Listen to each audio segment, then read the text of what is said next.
The following podcast is brought to you by the Johners Podcasting Network, found exclusively at wrestlingwithjohners.com.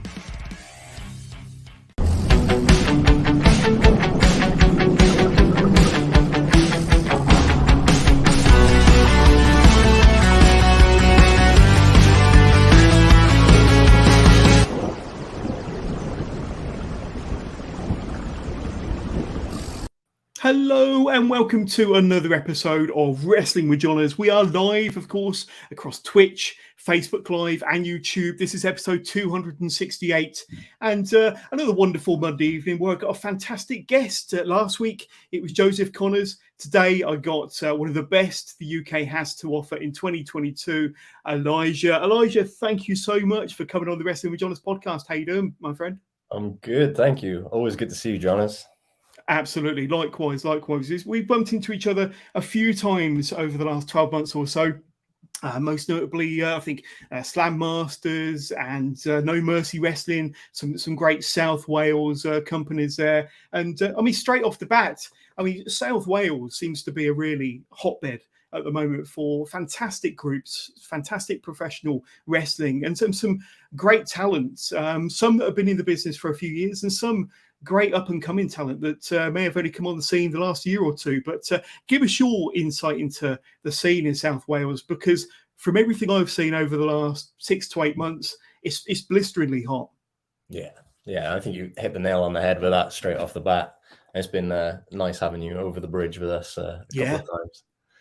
But yeah, exactly as you said, there's kind of like the newer guys that are coming through all the training schools in Wales, and they're getting out onto the shows now. You got some more experienced guys, and then the even more experienced guys like Wild Boar, Mark Andrews.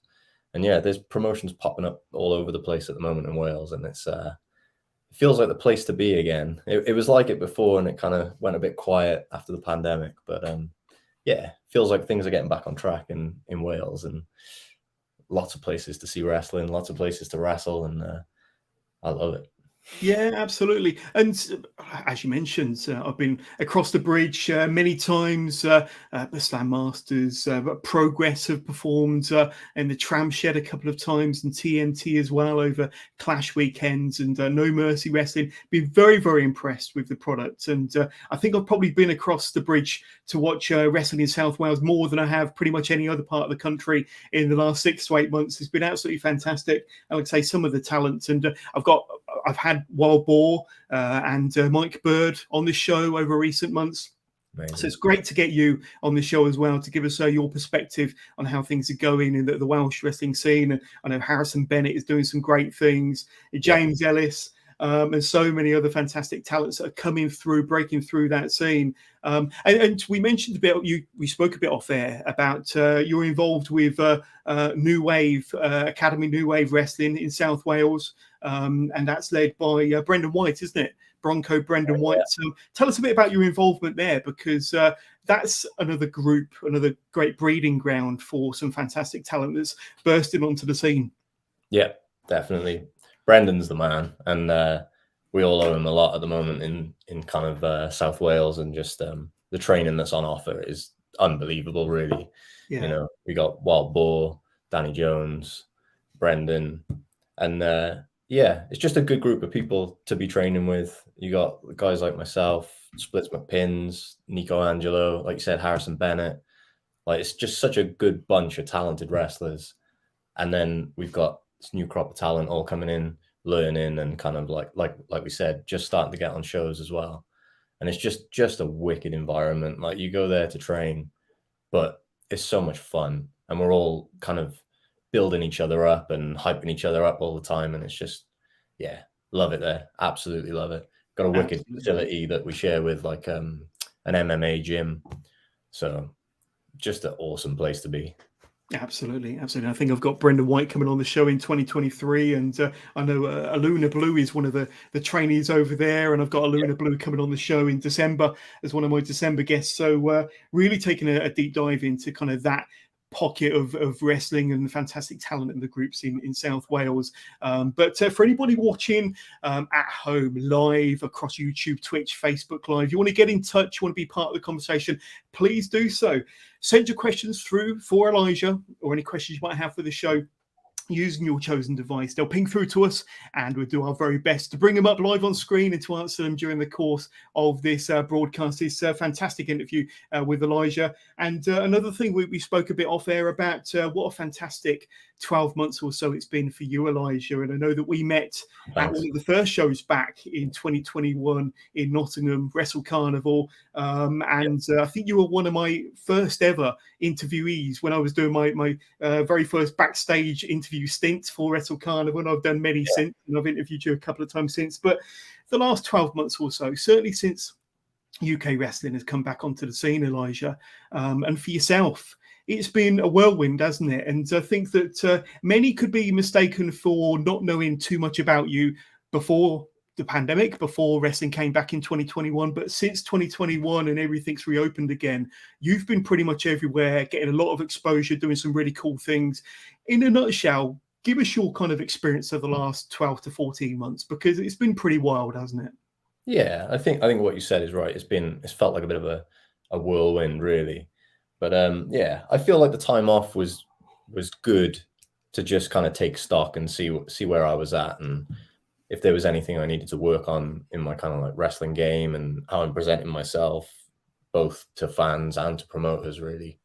And having that time was actually really, really useful for that. So I felt like once wrestling came back in front of fans, I was just raring to go, and I'd had all this time to kind of think about, how I want to wrestle, how I want to present myself. And I like to think that that's kind of a big part in me being so busy this year. But also, like, we were doing the tapings for Progress in Peckham, and that was just a great learning experience, kind of wrestling in front of nobody. But we've got people like Cara Noir, Chris Ridgeway, Kid Like Us watching the matches, giving us their thoughts on things we can improve. That was an invaluable time, especially at a time when not everybody could be wrestling. Yeah. So for me, like, coming back then in front of fans with that new experience kind of in my pocket, just kind of straight away hit the ground running. Yeah. Yeah. And how did you first come on Progress's radar? Because I know that you did have your debut match for Progress was early 2020, probably about February, in the Tram Shed. We've spoken about Tram Shed already in Cardiff, against the aforementioned Chris Ridgeway, which is a hell of a debut in front of a home crowd for yourself. And then, like I say, the world locks down. There's no more UK wrestling for 18 months. But then Progress come calling, and then you're part of the Peckham area. You're part of these no fan shows, these tapings that will eventually air on the WWE Network from early 2021 onwards. How did you become or come on to Progress's radar and get that invite to be part of them tapings then, Elijah?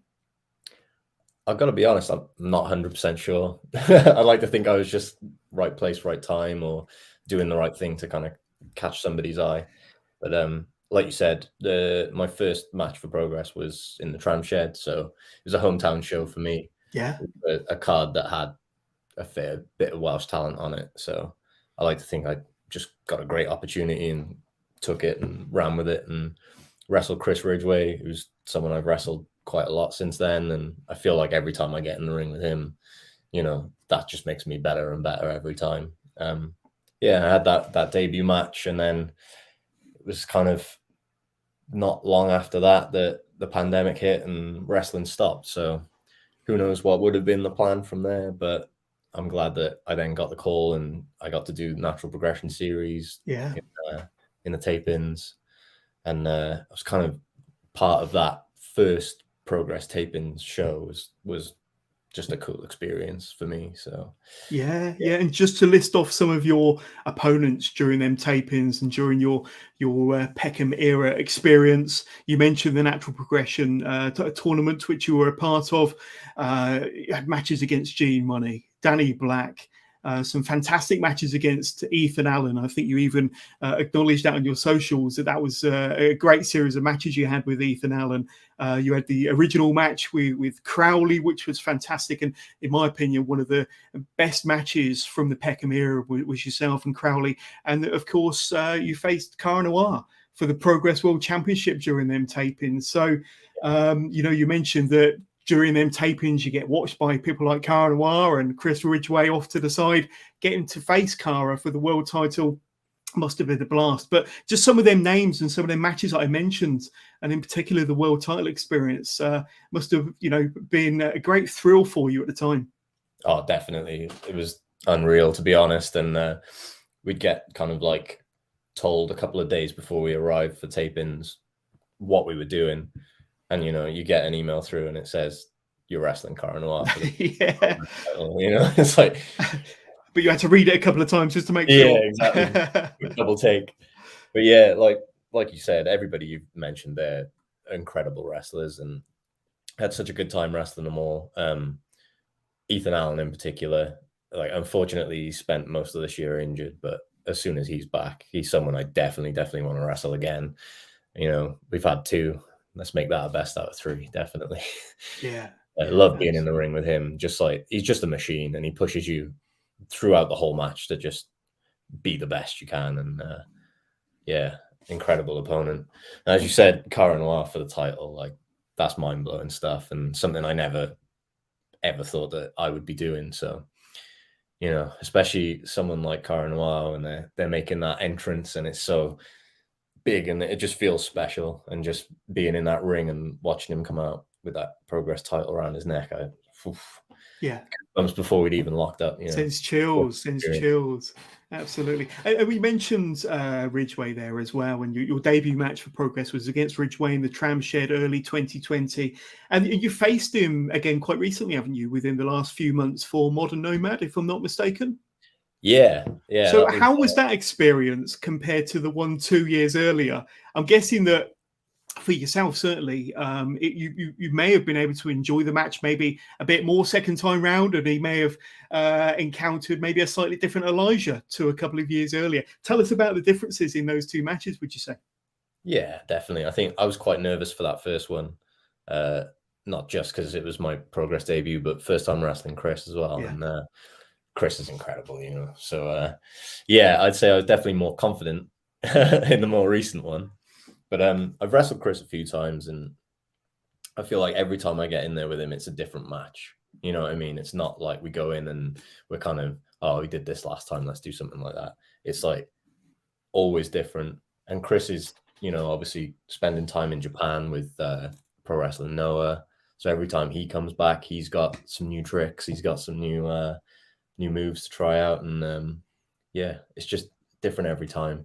But the Modern Nomad one was particularly fun because those shows, the Tuesday night Grap shows, they're great. They're a bit silly, we have a lot of fun with them. But we were kind of like the one match on the card that was just a straight wrestling match. So, but it was the Sports Day theme show, so I was wearing my PE shorts. that made a difference. Fantastic! Yeah, great, love wrestling Chris. Yeah, and he is strong style personified. He likes to hit hard. He likes to get hit hard. And that's also your sort of style as well. I mean, you're quite intense in the ring. You're fast paced. You don't mess around. No wasted movement at all. And I should imagine that your style and Chris's style kind of gelled quite well. Yeah. I feel like they work well together.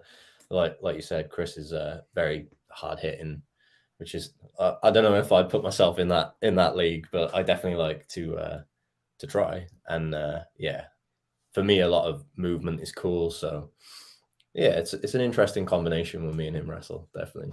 Yeah, let's stick with Progress a little bit longer. And we've had somebody reach out to us already, Adam Wright, who has watched a few of our Wrestling with John's podcasts. So thank you for tuning in again, Adam. Really appreciate it, watching via YouTube. And we love Elijah. Can't wait to finally see you in person wrestling at Progress in just under 2 weeks' time. So Adam's going to be there in the Electric Ballroom in Camden before they think it's all over. And it's going to be... your match, your big match that you got with Crowley. Now, this has been a feud or maybe a partnership that started, I believe, back in the Peckham era, when I think you lost a match to Gene Money and Crowley was doing commentary. He chased you backstage and you had a bit of a face-to-face. I don't think you were quite sure what to make of Crowley to start off with. I think he tried to reassure you that he was on your side. And from there, the partnership grew. You started to get some wins under your belt. For some strange reason, he kind of blamed you for his loss at Super Strong Style this year. He went on a bit of a losing streak and you went on a bit of a winning streak. So where's your mindset at currently, Elijah? We are less than 2 weeks away from your big match with Charles Crowley. He's kind of gone on this journey. I don't think it's a spiritual journey, to be honest with you, but it's something strange was happening with Crowley there. And yourself, like I say, you're on a upward trajectory. You've got a lot of momentum, some wins behind you. Going into that match, where's your mind at the moment, Elijah? Yeah, I mean, it's a difficult question because, as you said, it's been quite the journey. So I feel like I kind of got to address from the start to kind of get to where I'm feeling now. Please but do. Like, I've always got on great with Crowley. Like you said, when he first approached me, that was a bit unusual. I didn't really know what to make of him. And even now, a lot of the time, I don't really know what to make of him, to be honest with you. But either way, partnership worked really well. And, he's since gone back to claim that he had this theory all along that anybody I lost to, I could then beat the second time. All well and good. But for someone that's always kind of said that I was the next big thing, it's interesting to me that he was in Super Strong Style and I wasn't. Especially as he's someone that has always got me matches and always kind of given me opportunities. Yet he was in Strong Style and I wasn't. So when I saw him in the ring getting, quite frankly, mauled by Charlie Dempsey, I came down to ringside to try and offer some advice. He didn't listen to me, and then he ended up tapping out. So if that's what he wants to blame me for trying to help, well, that's on him. Yeah. Let's talk a bit about that. Please carry on. Oh, sorry, yeah. Then he disappeared, and I wasn't around Progress for a little while, and then I got the call for the Dome to wrestle Dan Moloney, and that's an amazing match to be offered. So there it is. Now that was one of the fastest matches I think I've ever had, and so hard hitting and physical. I think we maybe went 6.5 minutes tops, and it was just non-stop action. Love that match. Love wrestling Dan. Got the win over Dan. Wasn't a pinfall win.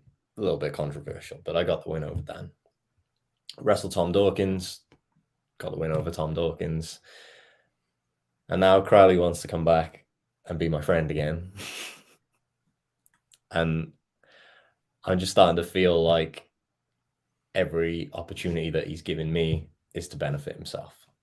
And he paints himself as this lovable guy. And I don't know. I just feel like he's trying to ride on my coattails, but he's making out to everybody that his coattails are bigger. Yeah. And I don't think they are. Yeah. Let's bring up some social media, some tweets recently then. I mean, you can see in the quote there from Crowley in the Progress tweet, I pushed you away a while ago and that was bad. I went away. I got a bit cocky. I thought I was something different, something unique, something spectacular, but I'm not. So I don't know if it's kind of an apology there from Crowley. You went on to say, for a while, Crowley had been convinced he was something special, but look at this smelly little goblin. And then he comes out. He comes out at the last chapter show, talking about the numbers, talking about the formula. Yeah, and I mean, I had no idea about any of this before that day, to be honest. He was talking about the numbers, and for a long time he was talking about this higher plan and, you know, his theory. And I didn't really know anything about it, so I was just as confused as everybody else, to be honest. Yeah, and Mike Angus, Mad Dog Mike Angus, ring announcer extraordinaire, good friend of the show. He did send in a question. What are your thoughts on the numbers and the whole win-loss formula Crowley spoke of at the last chapter show in Camden? So, you know, it does kind of add up where, you know, when you lose to somebody the first time round, you get the win in the rematch, and that's quite unique. And what's also quite unique about it is the fact that you lost to Crowley first time round in the Peckham Theatre. Just about. He was very lucky with that one. And like I say, one of the best matches, in my opinion, of the whole Peckham era of progress shows, them tapings, one of the best matches. And please, for anybody watching, go and search that match on the WWE Network or Progress Demand. It really is fantastic. Crowley versus Elijah. But we're getting close to that second match now, Elijah. Yeah. And, you know, statistics, Crowley's statistics would kind of lead us down the path that potentially the win has to go to you. You always win the second match. So he says. I mean, does that put added pressure on you? I don't know. I don't really feel the pressure seeing how he looked when he showed up at the ballroom last month. So I don't know. It's a difficult question to answer, really. I mean, I don't know what it says about me that I lose before I can get a win, but I think it says a lot that I can lose a match, take stock, you know, process why I lost that match, adapt, develop, come back, and without fail so far in progress. And that includes from that very first debut match in Cardiff before the Peckham era. There isn't anybody I've faced in progress that I haven't got a win over now. So, to be honest, I think that answers the question of how this match is going to go. I have no doubt in my mind that I'm going to beat Crowley. Yeah, you make some really good points there. It could go one of two ways, this match. I feel like it's either going to be a very short match and I'm going to win it quite easily, or a different Crowley's going to show up to the ballroom and I'm going to get a challenge. And I hope that's what happens, but we'll see. Very interesting. Very, very interesting. We're going to take a deep dive into your wrestling career and pro wrestling chaos and attack wrestling. I want to talk about attack pro wrestling as well and all that great stuff. But I want to kind of take you all the way back in time now to when you first came across, or when you were first exposed to pro wrestling as a fan, maybe as a younger fan growing up. Okay. Do you remember how you was first exposed to pro wrestling, and what sort of impact it might have had on you back in those young, youthful days? Oh, yeah. I remember very well, yeah. We used to have, like, toy day in school, kind of like once a term. It'd be like a Friday where you could bring your toys in. And I remember some of the boys would bring in, like, a toy wrestling ring, and they all collected the figures, so they'd bring in their figures. And I had no idea what any of it was about. So I would kind of try and join in and play with them, but I didn't really understand what it was. And then one of my friends said, oh, there's this show coming up that'd be really good for you to watch. And you can kind of see what this wrestling is that we're all talking about. And it was Royal Rumble 2000. Nice. It aired on Channel 4. So my friend had taped it the night before, and then I went over his house and watched it. And it was just like the coolest introduction to wrestling ever, because you had a tables match on that show. You got Taz versus Kurt Angle. You've got the Royal Rumble match itself. So I'm kind of getting introduced to like wrestler after wrestler after wrestler coming through the curtain and finding out who everybody is. And then you've got that amazing main event street fight between Triple H and Cactus Jack. And I could not take my eyes off the screen during that match.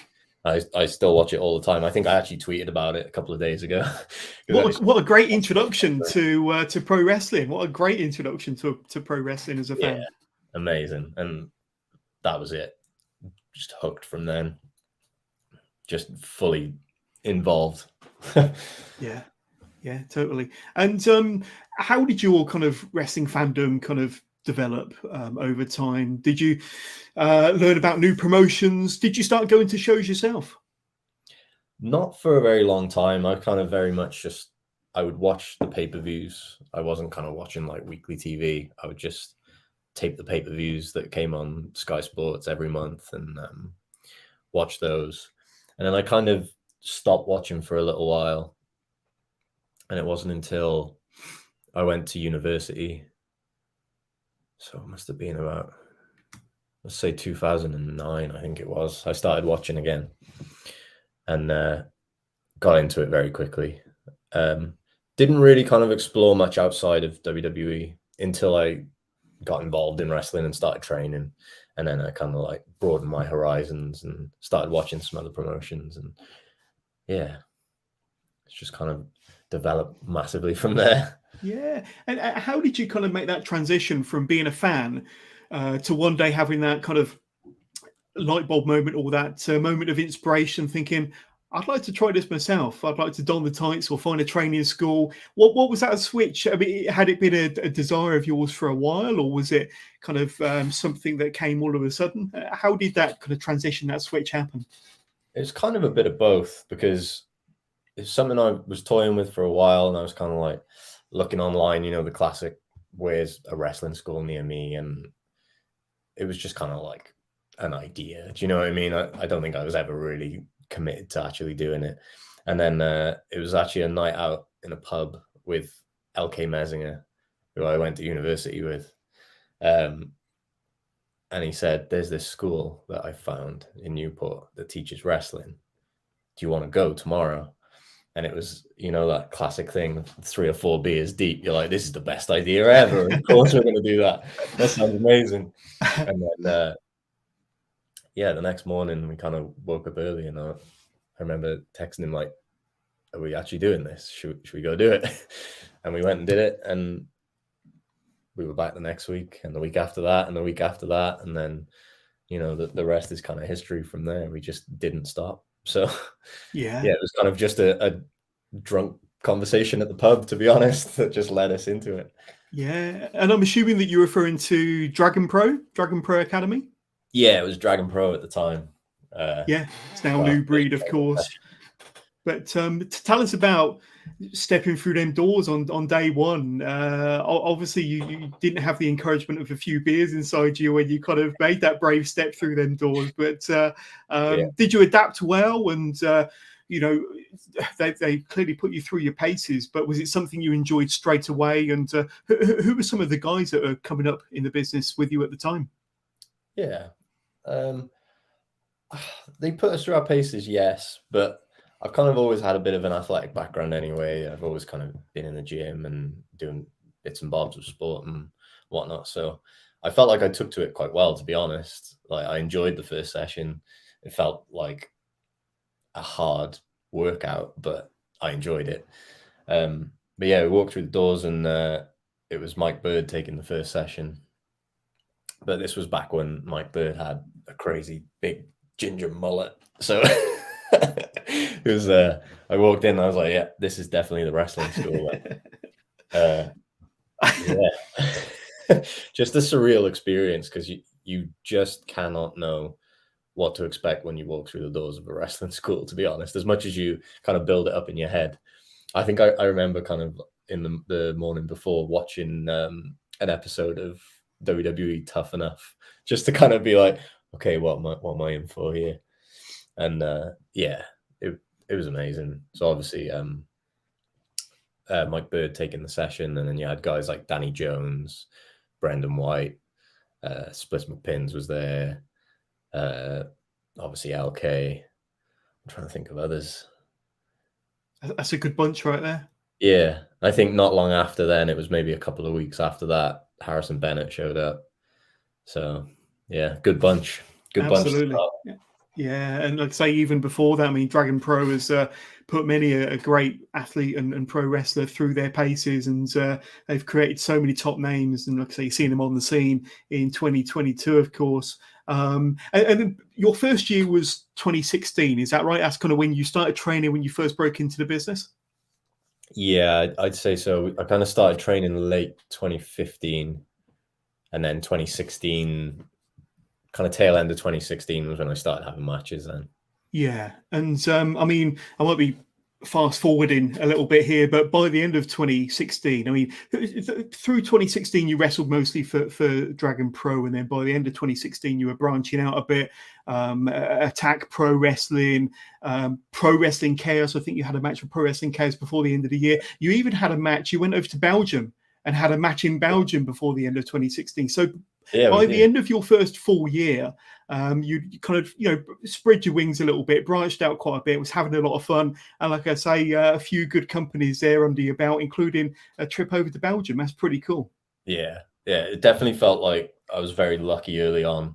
I had a lot of opportunities very early. I think, as I said, I was kind of like in the gym a lot before I came to a wrestling school. So I think it helped that I kind of like had a shape and looked a certain way. And I think that helped me get a lot of opportunities early. We had, I remember we did a promo shoot with Jim Maitland, and he took a cracking picture of me with some good lighting, and I looked particularly large and in charge, and that helped me get work early on. But yeah, Pro Wrestling Chaos were amazing, giving us opportunities really early, myself and LK Mezinger. Yeah, And absolutely. obviously Attack as well. Attack was a fun one. They do, or they did the Missile Tour, which is like a Christmas event that they do. And all the wrestlers go and have a Christmas dinner between the two shows. And I was there just helping out, and Chris Brooks came up to me and said, "Have you got your gear?" And I ended up doing the dark match on the 2 nights in a row of the Missile Tour. And that was kind of how I got into Attack then. And in the new year then, 2017, I was wrestling for Attack on the main roster, which was amazing. And yeah, you mentioned Belgium as well.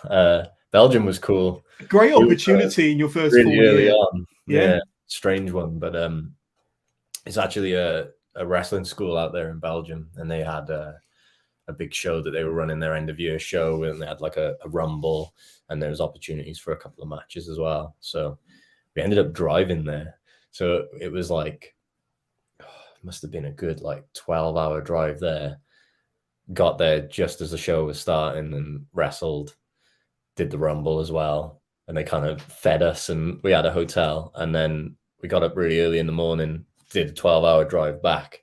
And then myself and LK wrestled Wild Boar and Mike Bird in a tag match as soon as we arrived back in Wales. So that was a really cool weekend to have so early on in our wrestling careers. So yeah.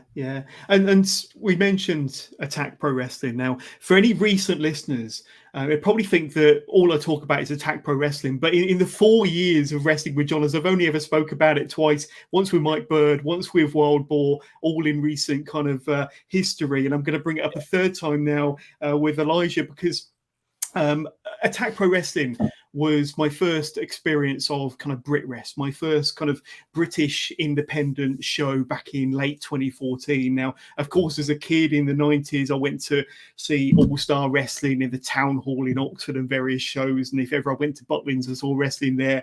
But this was my first proper kind of like British independent experience. Late 2014 was an Attack Pro Wrestling show. I think it was the Trinity Centre in Bristol, and which is not too far from where I live. And like I say, you've got a very rich history of Attack Pro Wrestling, and you mentioned there kind of how you got involved, almost thrown it at the deep end without being expected to. But most like a modern Nomad, which is this crazy kind of small independent promotion that does crazy matches. Attack Pro Wrestling was kind of a bit of a pioneer. They did all of that kind of like from 2010 onwards, really. And this kind of group of pro wrestlers that went on to be some of the biggest names in the business, your Tyler Bates and your Pete Dunnes and your Eddie Dennis's and your Mark Andrews and Chris Brooks and so many more. And you got involved with the group from 2016, 2017 onwards. But in a nutshell, give us your kind of thoughts and your memories of Attack Pro Wrestling, because they were very unique. They were a lot of fun to watch as a fan and to perform with as a performer, I'm assuming, and always did weird and wonderful shows, weird and wonderful gimmicks, but always put on a fantastic show. Mm-hmm. Great matches, great performers. Give us your experience of Attack Pro Wrestling, because they really are kind of a bit of an underrated promotion that was has had quite an important part of British indie wrestling that probably don't get the credit they deserve. Oh, 100%. I know that there's a lot of footage of the Attack shows that's kind of lost to time. So I hope that one day that they see the light of day and everybody gets to watch them, because honestly, Attack is just incredible to wrestle for. Like you mentioned, you've got such creative minds in there. Mark Andrews, Pete Dunne, Chris Brooks. Like, there's just so much that they did with Attack that you see some promotions and they put on fun shows and it's silly for the sake of silly, but Attack, everything had a story and a reason. So if there was anything that was a bit silly or a bit out there, it was in a context, and it was just incredible wrestling first and foremost. And I was so lucky to be there. I went straight into a storyline as soon as I got there with Drew Parker, who's obviously now out in Japan, absolutely killing it. Yeah. And we had a storyline where he hit his head, and he was kind of, every show he'd show up and he'd be a different ECW character. Wow. And that feud then ended with, we did a like Extreme Rules match in the Walkabout in Cardiff, and just an incredible start for me there. And then, I think the biggest thing with Attack is the storytelling. The stories are amazing. You know, you had like Pete Dunne had this great storyline just before he kind of went off and did the WWE stuff. Chris Brooks has had amazing storylines there. CCK versus Bolarama was a wicked story, you know. And it's just always been amazing storytelling, fun matches, but in the context of pro wrestling. And just a wicked place. And like I said, I hope all those shows do end up on a streaming platform somewhere one day, because there's probably a lot of people that haven't seen it, and I hope they get to see it, because it's just weird and wonderful. Yeah, absolutely. And everybody I've spoken to about Attack Pro Wrestling, can't say enough good things about what great experiences they had and how much fun they had there. And you won't find a single fan of Attack Pro Wrestling talking otherwise, to be honest with you. We have had a few questions come through, and I'm going to bring one or two of them up now. Sure. Adam Wright again, watching us via YouTube. Thank you very much. I'd love to see Elijah in some Progress Solo Gold. Absolutely amazing talent to not only deserves a title, but defeating past Progress champs such as Ridgeway and the last number one contender. Like I say, big fan of yours. They're looking for you to have some Progress Gold at some point or another.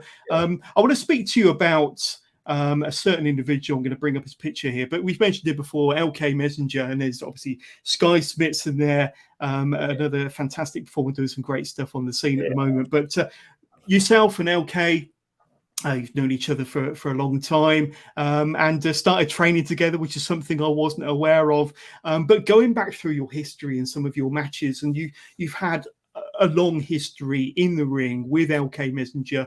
Yeah, as a tag team partner and sometimes as a rival. Yeah. And like I say, I know that you were tag team champions with LK, for one or two groups. But give us a bit of an insight into your relationship, your history with LK Mezinger, because he has been part of your journey, kind of intertwining for the last 6 years, hasn't he? Yeah, 100%. We kind of started as a tag team, and that's how we started at Pro Wrestling Chaos. And also we were wrestling on Dragon Pro shows as a tag team as well. And we won the tag team championships in both of those promotions, which is amazing. And we love tag team wrestling. And from there, I kind of started doing more singles stuff because of the work I was doing at Attack. And at the same time, LK joined the tag team with Splits McPins, and they were doing Bolarama. So it was kind of that natural separation there. And from there, I've had feuds with him, and Split's actually retired for a period of time due to some health stuff, but he's back now. I'm so happy that he's back, and him returning just kind of, I felt like it squashed any beef that we had in any kind of storyline sense, you know, and it just felt natural that we're three friends, so let's just be three friends. So now we're kind of all tagging together at Modern Nomad, which is really cool, and getting to travel around and do shows together, and it's wicked seeing them get loads of work, and I'm getting to go out and do some stuff too. So yeah, love LK, love McPins, both awesome guys. Yeah, and I think when you do perform as a trio, I think you're called Experiment in Boulder Armor. Is that correct? Yeah, that's right. It was going to be an even longer name because we tried to just combine all of the kind of tag team names that we've had between us. I had like 1 or 2 matches where I tagged with Splits, so there was like a running joke with that as well. But yeah, Experiment in Terror was myself and LK, and obviously Boulder Armor. So gotcha. And you mentioned some tag team success there, and I've got it down here that you were tag team champions with LK in Dragon Pro, and your title reign back in 2017 lasted for 421 days. Yeah, that's a hell of a championship reign there. Well over a year, about a year and a half there. You must have had some great times, kind of tearing it up as a tag team, especially with that fantastic run in Dragon Pro. Yeah, and we kind of did that through a period where Dragon Pro shows were just getting bigger and bigger and bigger. So we won the titles in a kind of rugby club, and then from there the shows moved into, they had a big kind of like marquee out in the rugby field, which was a bigger capacity. So we moved there and we defended the belts there a few times, and then we moved to the Neon, which is like a huge venue in Newport. And by the time we then lost the titles, we lost them to Wild Boar and Flash Morgan Webster. So no shame in losing to those two. But the kind of scale of the shows over that period just got bigger and bigger and bigger, and we got to hold the titles through that whole period and kind of like work with all the upcoming teams and talent. And it was a wicked period. Loved it. I want to talk to you about Pro Wrestling Chaos now, another group that I believe is very close to your heart. And looks like you made your debut for them at the end of 2016 and wrestled for them for a few years after that. You had a lot of success, tag team champions again, one half of the Brotherhood, had some great matches. I think you had a steel cage match as well for Pro Wrestling Chaos and various multi-men matches. And you've just recently returned to Pro Wrestling Chaos after an absence of 4 years, I think, for your first time in a Pro Wrestling Chaos ring for 4 years in an All-Wales championship match against Brendan White. So first of all, tell us about your love for Pro Wrestling Chaos. They're based in kind of the Southwest and South Wales as well. So a great company, real rich history. But you did have a great journey with them, and then recently having made your return after 4 years. Yeah. I love Chaos. I mean, like, we started out as ring crew there, and then we were lucky enough to get an opportunity to have a match, which went well, and then we got more from there. And the old owners, Dave, Nick, and Rob, just like so grateful for them giving us opportunities so early on, myself and LK.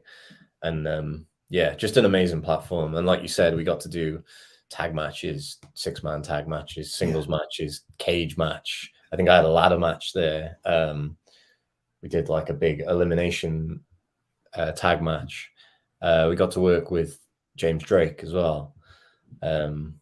Just a huge learning experience more than anything else. And then we lost a match. It was loser leaves, so we had to leave. And as you said, 4 years passed before I got to come back to Chaos, but I was so glad that I got to come back. And challenge Brendan for the All Wales title, which is a title that originated in Dragon Pro. Yeah, obviously with Dragon Pro being no more and Brendan still holding the title, that's now moved to Chaos. So I got to come and wrestle him, who's someone I've come up with in wrestling. You know, I've known Brendan for 6 years now. that title is important to both of us because of where it came from, what it stands for.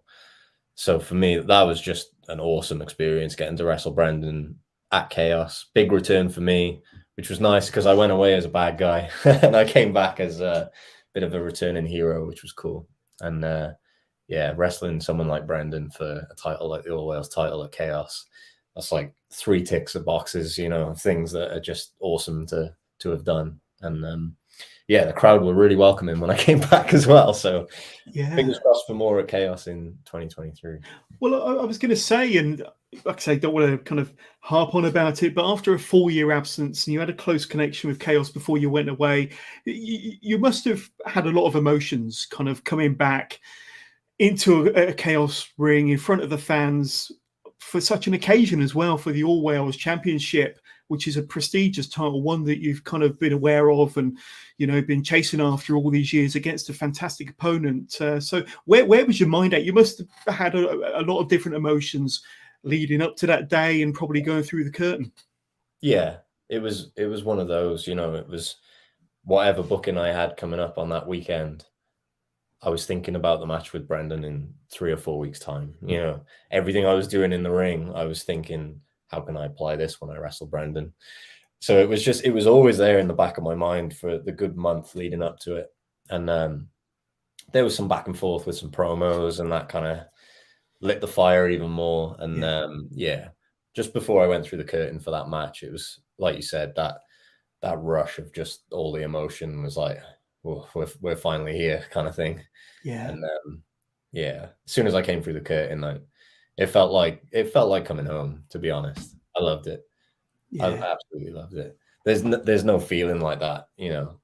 And touch wood, it's the only time I've ever had to properly leave a company. There's another one which we might talk about in a minute, actually. But the experience of just coming back after so long and maybe being a little unsure of how I'd be received. And as soon as I walked through that curtain, any worry was just gone. And it was time to just go out there, wrestle Brendan, who's someone that I respect a lot in wrestling. Love Brendan White. Yeah. So getting to step in the ring with him and just all the worries were gone and it was time to just wrestle. And I think we had a great match as well. So yeah, 100%. And kind of one of the kind of fascinating things that really drew a lot of eyes to that match was you mentioned about the back and forth promos, but the one that you cut, the video that's up on your socials of you walking across that bridge, and some of the lines that you said, you said you've been working harder than you could ever imagine, improving yourself as a wrestler, as an athlete, as a person, and that you were not the same wrestler that you were when you left Pro Wrestling Chaos behind. And that whole, I think it's probably 2.5 minute video was sent tingles up the spine, to be honest with you. It's one of them promos, and it proves that besides being a fantastic performer in the ring, you've also developed a lot as a character and your confidence behind the mic. And obviously the promo that you cut a few weeks back on Crowley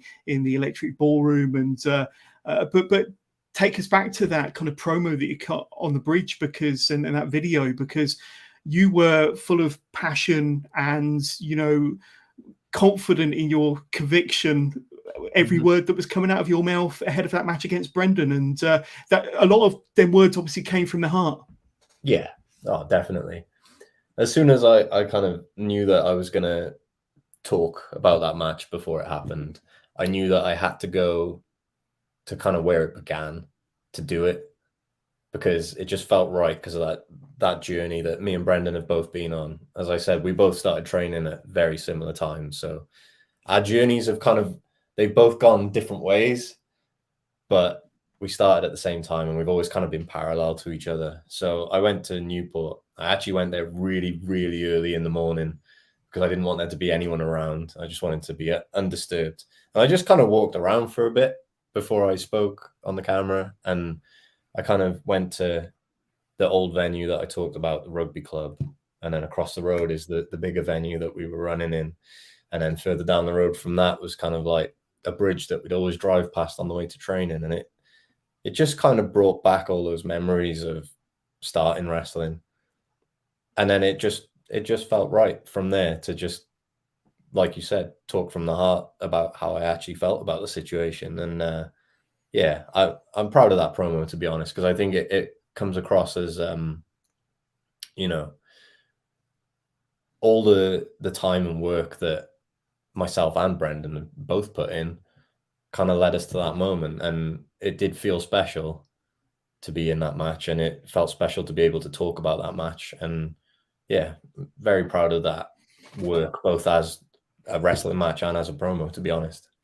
Yeah, and for anybody watching, like I say, go and search out that promo, go and search out the match. You won't be disappointed at all. But speaking about kind of going away and coming back again, Elijah, we have to talk about Wet Cake Pro.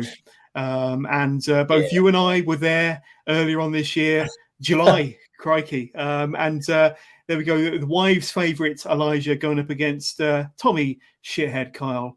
But it's for the ticking time bomb championship. Loved the match. Obviously, the stipulation of the ticking time bomb is 10 minutes. And if there's not a winner by the end of it, the title becomes vacant. But you have 10 minutes to try and capture the gold. And you was unsuccessful that night, unfortunately, Elijah. And that was your debut for Wet Cake Pro. And you cut a very emotional promo after the match. I haven't got the video here, unfortunately, but you cut a very emotional promo after the match. Yeah. And the stipulation was that if you lost, you had to fuck off for a bit. But you know, on a serious note, I mean, we've spoken about Modern Nomad, and we've spoken about Attack and these kind of really fun, kind of wacky matches and wacky promotions. But Wet Cake Pro, I don't think there's ever been a show as batshit crazy as Wet Cake Pro that July. You must have felt that as a performer, but the energy levels inside that room that night was off the charts, wasn't it? Yeah. It was great. It was great.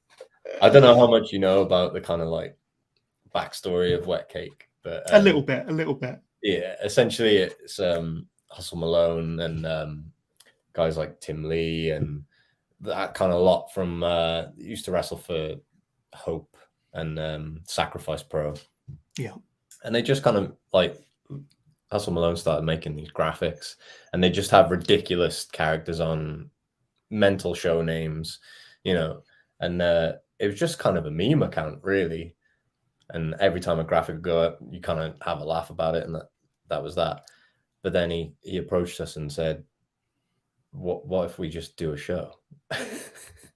So it ended up being myself and Hustle and LK that kind of put that card together, and we wanted to use some of the characters that had been used. So there was kind of Baby Rage, Stone Cold ET was on the card. Stone Cold ET. That was the biggest pop I've heard in a long time when Stone Cold ET came out towards the end. But please, please carry on.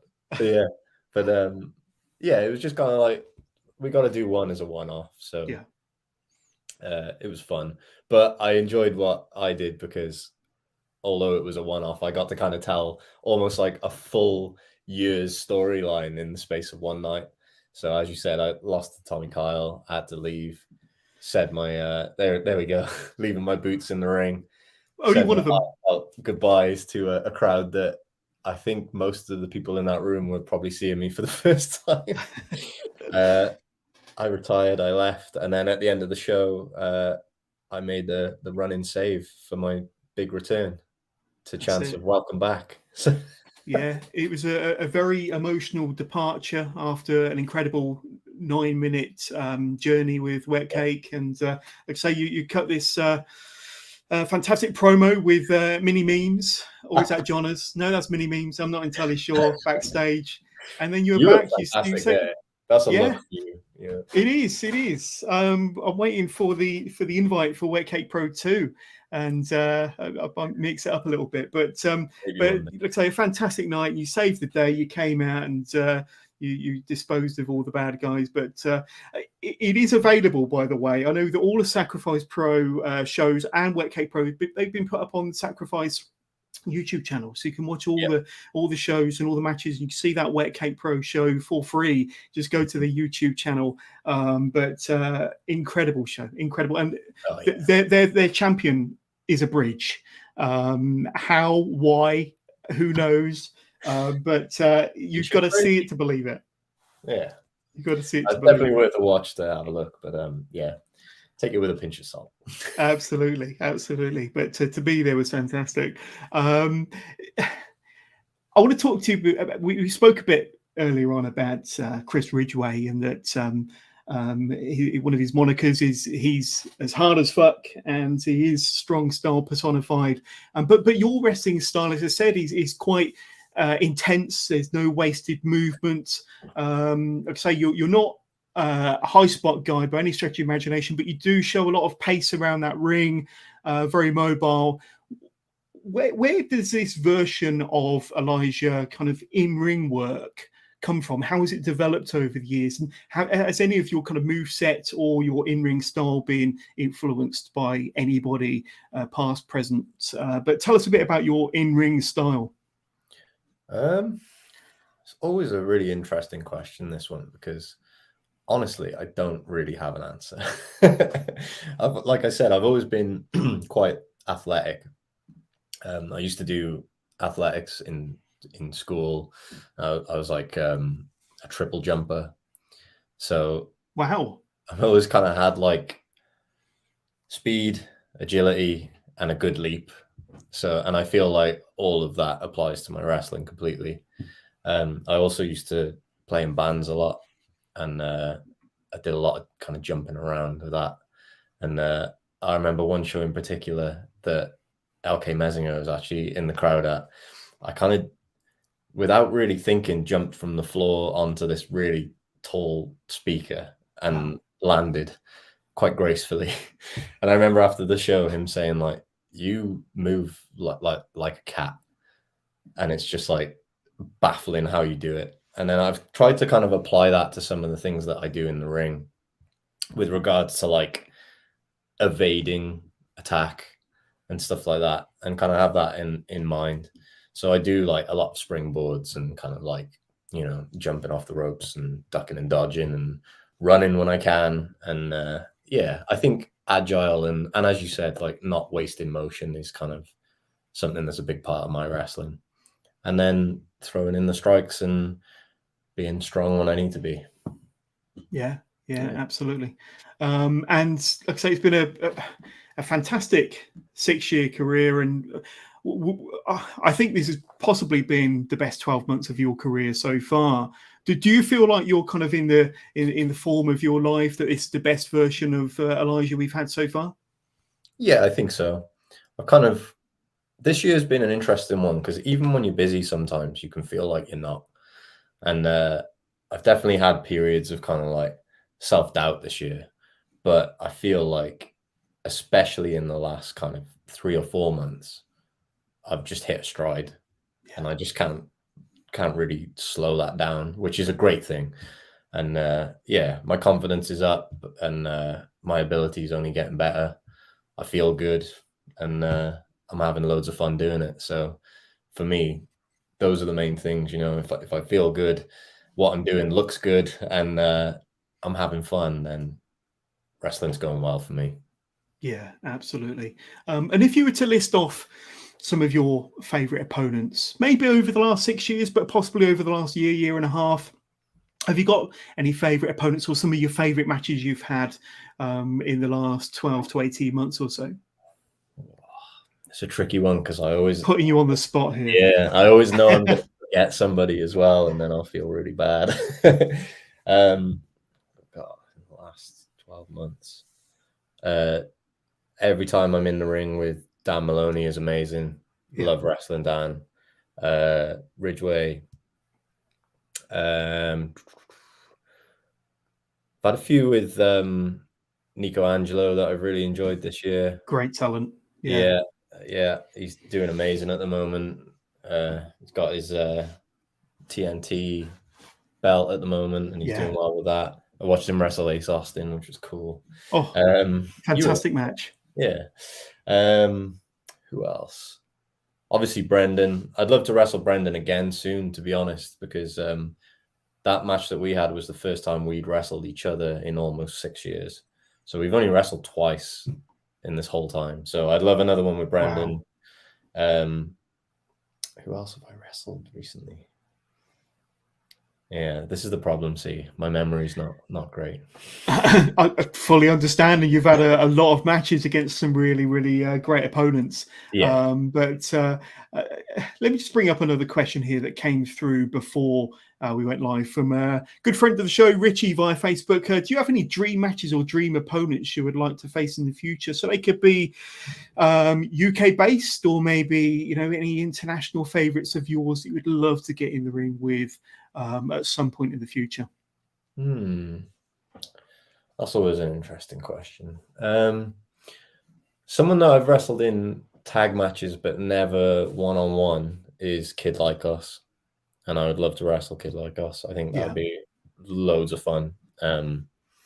Someone that I've known a long time, got a lot of respect for, so that'd be a great match. I would love to wrestle Ricky Shane Page. I can see that being a good one. Yeah, definitely. I mean, that'd be fun. Again, I've been in the ring with him, but not one-on-one. When he comes over, he spends time with us in Wales and trains with us at the school. So I've learned a lot from Ricky over the years. So it'd be cool to kind of test myself against him. Who else?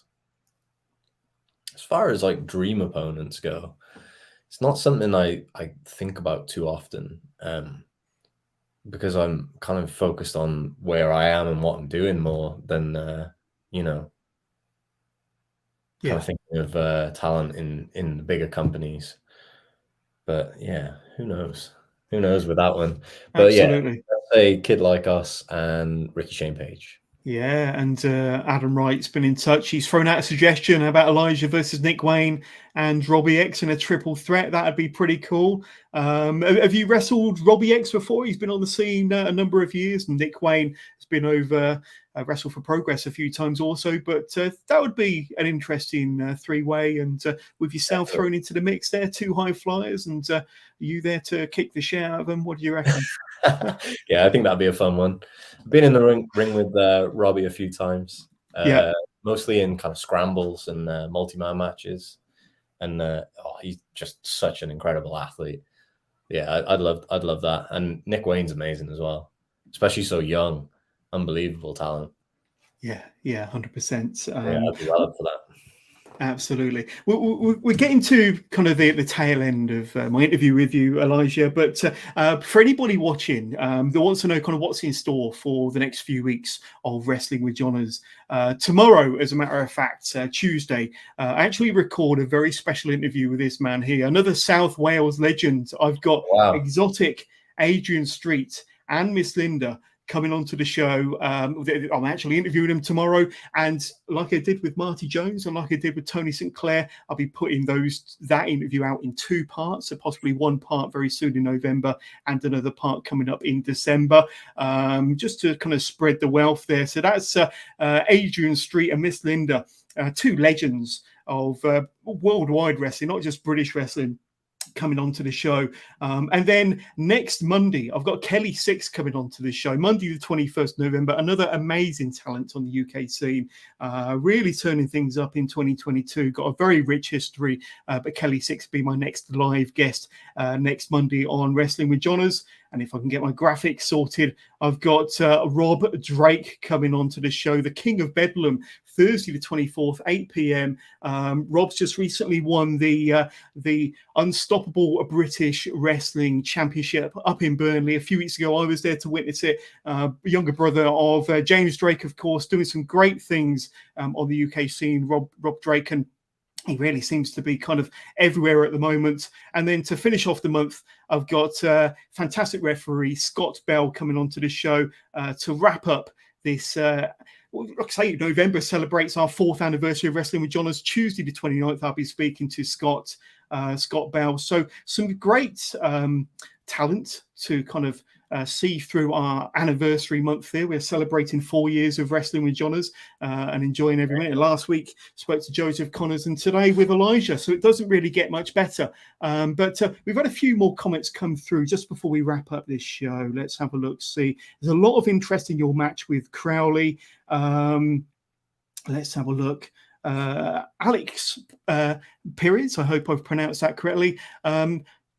so your question, what is your dream wrestling stipulation? Do you have any specific? You mentioned cage matches earlier, a ladder match. Been in various multi-man matches. Are there any stipulations that you haven't been in that you might like to in the future, possibly, Elijah? I've never done a tables match, so that could be an interesting one. Yeah, done the cage, ladder. I've done 2 Extreme Rules matches. Not sure they're necessarily for me, but had fun nonetheless. But yeah, I think tables would be an interesting one. Absolutely. And it wouldn't be kind of too out of the realms of your character, I suppose, because you're certainly not a death match wrestler by any stretch of the imagination, but a tables match would certainly be within the realms of your character, I suppose. Yeah. If we need to. Absolutely. But Elijah, like I say, it's been amazing speaking to you. But before we say goodbye, it's an opportunity for you to throw out to my viewers, my listeners, where they can reach out to you on social media, whether it be, I know that you're very active on Twitter, Instagram, not quite sure about Facebook, but you've got some merch and various other things, but anything you want to plug, any social medias, the floor is yours. And just to help, I do have a little ticker running along the bottom of the screen there, if it's of any help. Yeah, there you go. There's it there. So Instagram and Twitter, Elijah Wrestler, merch, ElijahWrestler.bigcartel.com. Might be a new T-shirt for the ballroom for the match with Crowley. I don't want to make any promises, but there might be. Interesting. I've got some merch off of your Big Cartel store, so I'm guessing that these are current designs that people can grab if they so choose from your Big Cartel. But limited size left on those, but there's still. But it doesn't matter because you might be releasing a new one soon if it comes through in time. Hopefully it'll be in time for the ballroom. So. Absolutely. But Elijah, it's been amazing speaking to you for a little over an hour. It's been great getting an insight into your career and your love for the sport, and talking a little bit about Progress and Crowley and this up-and-coming match. They think it's all over from the Electric Ballroom. I'll be there. I'm sure I'll get a chance to say hi to you. But I want to thank you so much for your time. It's been an absolute blast speaking to you. Oh, thank you as always. Pleasure chatting to you, Jonas. Thank you very much.